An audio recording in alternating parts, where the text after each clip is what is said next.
Hello everyone की खबर आपनालोकर आशा करूँ निश्चय भालेই আছে। আজি বইল মাছৰ ৰেচিপি এটা ট্ৰাই কৰোঁ বলক। এয়া মই কেৰাহী এখনত দুটা ডাঙৰ ডাঙৰ সাইজৰ বিলাহী বইল কৰি ললো। বিলাহীকেইটা বইল হৈ গ'ল। এতিয়া মই কাঁহী এখনত উলিয়াই ললো আৰু আনফালে মই দুটা পিঁয়াজ জলকীয়া আৰু আদা অকমান কুটি ললো। এতিয়া কেৰাহী এটাত গোটেইখিনি মই দি পানী অলপ দি পেলাই তাতে এতিয়া পৰিমাণ অনুসৰি নিমখ দিলো আৰু অকমান হালধি পাউডাৰ দিলো। এতিয়া জিৰা গুড়ি অলপ, মিট মছলা, লগতে গৰম মছলা, জলকীয়া পাউডাৰ আৰু লগতে ধনিয়া পাউডাৰ অলপ তাতে এড কৰিলো।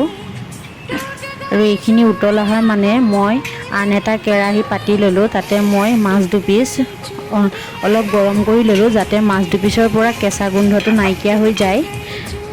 এতিয়া বইল কৰি থোৱা বিলাহী দুটাৰ পৰা মই বিলাহীৰ বাকলিটো গুচাই লৈছোঁ আৰু চামুচ এখনৰ সহায়ত মই বিলাহী দুটা ভালদৰে পিটিকি লৈছোঁ।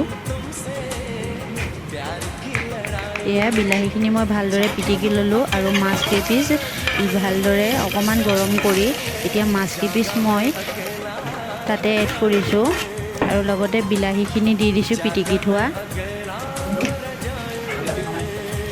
আপোনালোকে মাছ কেইপিচ কেঁচাকেও দিব পাৰে।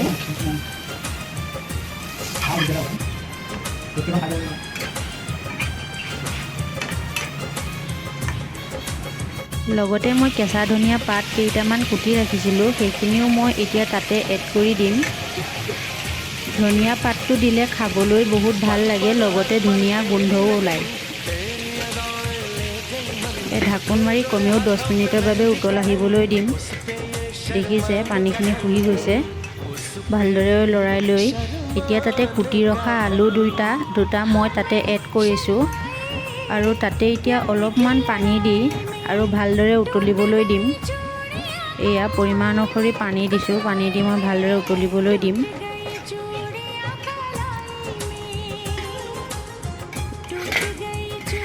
দেখিছেনে পানীখিনি শুহি গৈছে আৰু ইমান ধুনীয়া কালাৰ আহিছে। খাবলৈ যে ইমান সোৱাদ লগা হৈছিল। মই ফাৰ্ষ্টবাৰ কাৰণে ট্ৰাই কৰিলোঁ, আপোনালোকেও ট্ৰাই কৰি চাবচোন, বহুত সোৱাদ লগা হৈছিল। এয়া আমাৰ মাছৰ বইল ৰেডি। কেনেকুৱা পালে ভিডিঅ'টো চাই জনাব আৰু লাইক, কমেণ্ট আৰু শ্বেয়াৰ কৰিবলৈ নাপাহৰিব। ভিডিঅ'টো শেষলৈ চোৱাৰ বাবে ধন্যবাদ।